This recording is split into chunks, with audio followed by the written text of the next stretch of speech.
Muito bem-vindos a mais uma abertura de mercado com a MDR. Nesse vídeo você vai ver tudo o que precisa para planejar seu day trade, swing trade e ganhar muita grana na bolsa de valores para conquistar a sua liberdade. E ontem foi um dia onde andamos sem sair do lugar, né? Pelo menos no Brasil. O dólar ficou ali mais ou menos na mesma região, o índice também, né? Fechou mais ou menos no mesmo lugar, abriu com gap, andou para cima, depois voltou e praticamente não aconteceu nada de muito relevante no mercado brasileiro. Já no mercado internacional tivemos um dia de repique. Então, sexta-feira teve uma queda significativa, né, tanto Europa quanto Estados Unidos, e ontem aquele famoso dia de repique.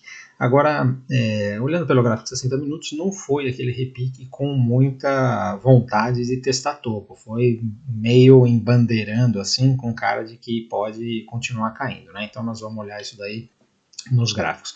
Essa semana nós temos informações importantes, mais para o final da semana, onde vai ter dados de inflação, e aí esses dados de inflação são importantes para direcionar aí o corte de juros nos Estados Unidos, né? Então o mercado vai tirar suas conclusões, e a Europa, quinta-feira, decide o corte de taxa de juros, né? Então vamos ver a intensidade desse corte, que vai haver cortes, todo mundo sabe, né? Vamos ver a intensidade.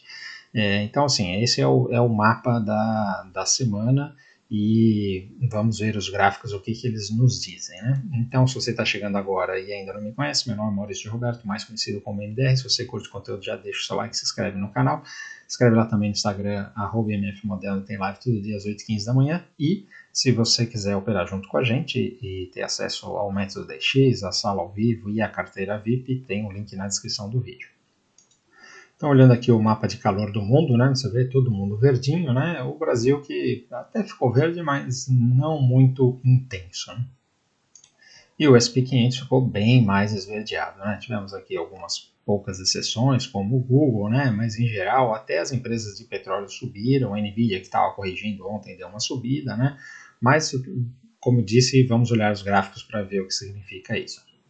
Então, começando com o gráfico do VIX, ele teve um dia de baixa aqui, mas está aqui nessa região dos 20. Então, assim, pelo menos ele pode ficar por aqui. Enquanto ele estiver por aqui, não tem problema, né? Se ele romper esse topo, aí é preocupante e podemos ter uma correção mais intensa. Olhando aqui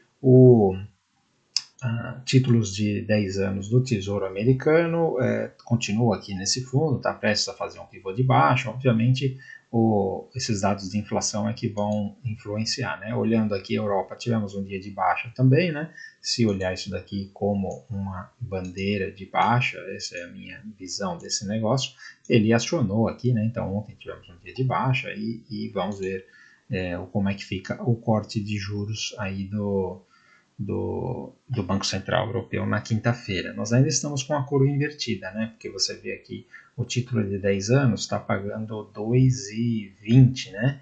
E os juros do Banco Central Europeu, agora não lembro se está 2,35 ou 3,35. Indo aqui para o S&P 500, olha só, ontem teve aqui uma bela de uma barra aqui, né? Mas a barra de sexta-feira foi tão intensa que isso daqui acaba sendo um insight candle, né? Então eu até já deixei aqui essa retração de Fibonacci, dessa perna de baixa, para ver até onde ele pode ir, e ele veio aqui na primeira retração de Fibonacci, né? Eu vou mostrar aqui os 60 minutos da Nasdaq, que nós estamos acompanhando mais a Nasdaq, né? Então você vê que ela conseguiu subir até um pouco menos do que o S&P 500, né? E colocando aqui nos 60 minutos, nós podemos, aqui esse Fibonacci, nós podemos traçar só da perna de sexta-feira, né? Da queda de sexta-feira. E ele veio aqui e parou aqui nessa última retração de Fibonacci, coincidindo aqui com esse fundo, né? Então é isso que eu estou dizendo, que não está com cara, pelo menos até o momento, de que quer marcar fundo e voltar a testar topo, né? Nós ainda estamos aqui nessa briga, isso aqui pode ser só um pullback.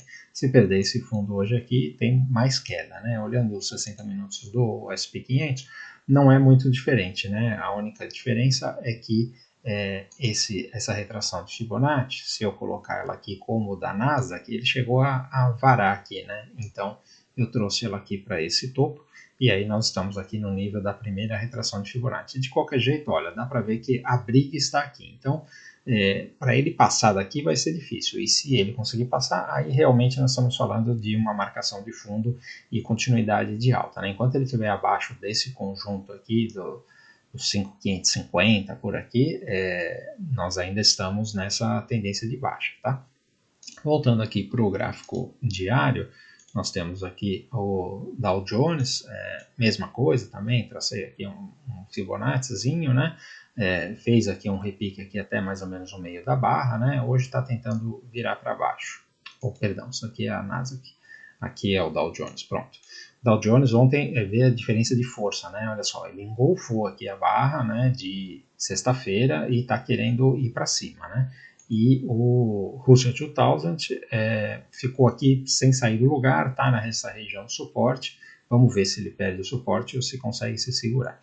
Indo para a Europa, nós temos aqui o DAX alemão, que fez um movimento muito parecido também, né? Um inside candle aqui, tentando recuperar. Estamos com o Fibonacci de toda essa barra de baixa aqui, porque a situação, quando você olha nos 60 minutos, é muito parecida com o que eu mostrei dos Estados Unidos, né? Então nós temos todo esse conjunto aqui, e o que me chama atenção é isso daqui, olha, uma queda intensa, aí bastante briga, e uma queda intensa e uma subida com bastante dificuldade, tá? Isso daqui não é um bom sinal para recuperação. Então, aqui na Alemanha continua a mesma coisa.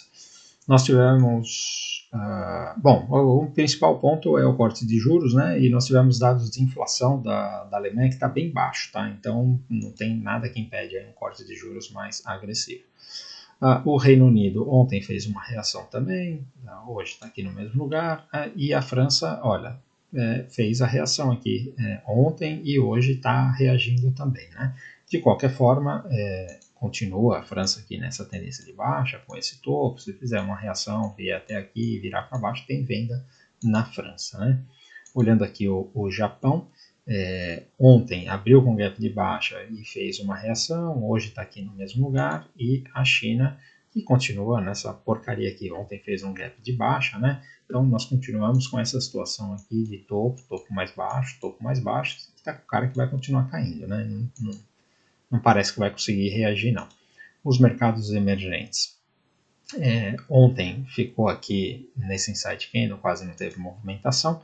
O nosso EWZ também ficou mais ou menos no mesmo lugar, isso daqui é mais para baixo do que para cima, né?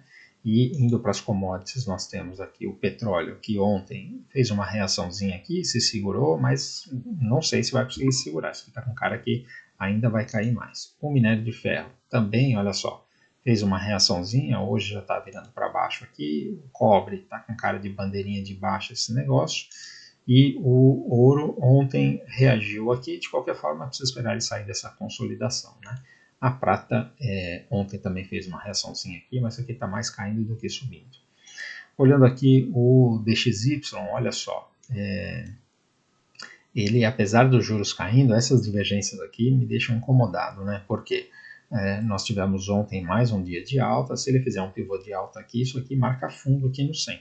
E aí você tem uma divergência, onde você tem o corte de juros que deveria ter fuga dos Estados Unidos, né? O dinheiro vai procurar juros mais altos, né?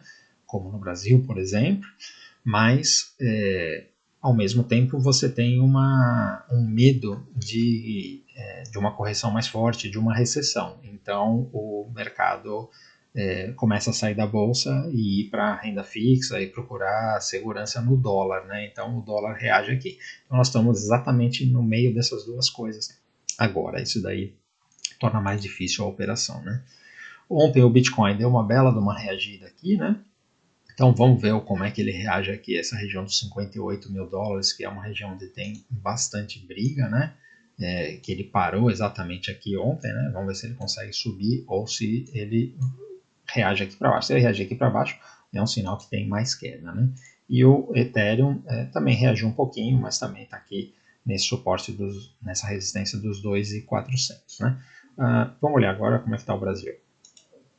Começando aqui pelo DI, olha só, o DI, lembrando, né, nós estamos aqui com esse afunilamento, né, e aí ele fez o rompimento, e essa configuração aqui está muito bonita, né, fez o pullback, deixou aqui um 2, 3, ontem fez um dojizinho, Se esse negócio aqui romper para cima, esse 11,80, nós estamos falando de continuidade de alta, né? Então, até agora, tecnicamente, está tudo ok para continuar esses juros para cima, tá? Corroborando com esses rumores aí de que nós podemos ter alta de juros da Selic, né? Eu, sinceramente, ainda não consigo acreditar muito nisso, né? Mas muita gente falando sobre isso.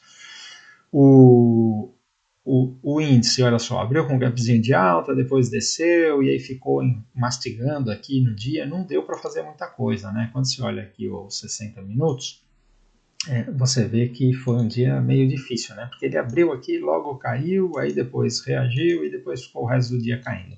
E nós tivemos aqui uma amplitude que foi, olha, da abertura para o fechamento, 600 pontos, né? Aí é difícil de arrancar grana no day trade aqui. Falando aqui para hoje, nós temos aqui essa situação que continua muito interessante, né? Em termos aqui topo mais baixo, e aqui é esse divisor de águas, né? Então aqui, olha, inclusive até para swing trade de venda no índice, na perda desse fundo, deixou um stop aqui bem legal, porque o risco-retorno fica interessante, né? Então, minha cabeça continua de venda no índice, né? Obviamente, se ele perder o fundo fica mais fácil. Se ele voltar de novo aqui para os 137, como ele fez ontem, também tem venda, tá? O dólar ficou no mesmo lugar também, a mesma coisa que eu falei do índice, né? Ele andou sem sair do lugar, né? Olha aqui a marcação do trade que nós fizemos ontem, né? Nós tínhamos falado sobre isso daqui, né? Que era essa alta aqui, e aí tinha dado essa consolidada e ele rompeu logo na abertura. Então fizemos esse trade, chegou aqui, colocamos a grana no bolso e tal, e depois voltou tudo aqui para baixo novamente, né? Então por isso que está marcado aqui que foi um trade que nós fizemos ali na sala, né? Então um trade aqui que deu ali os seus 30 pontos e deu bom, mas depois essa venda aqui era difícil de fazer, né? Então, não sei se alguém fez, mas eu particularmente não fiz, fiz só a compra. E aí o conjunto da obra aqui continua a mesma coisa, né? Então agora está consolidado, ficou um pouco mais difícil, né? Eu ainda continuo achando que o dólar é para cima, né?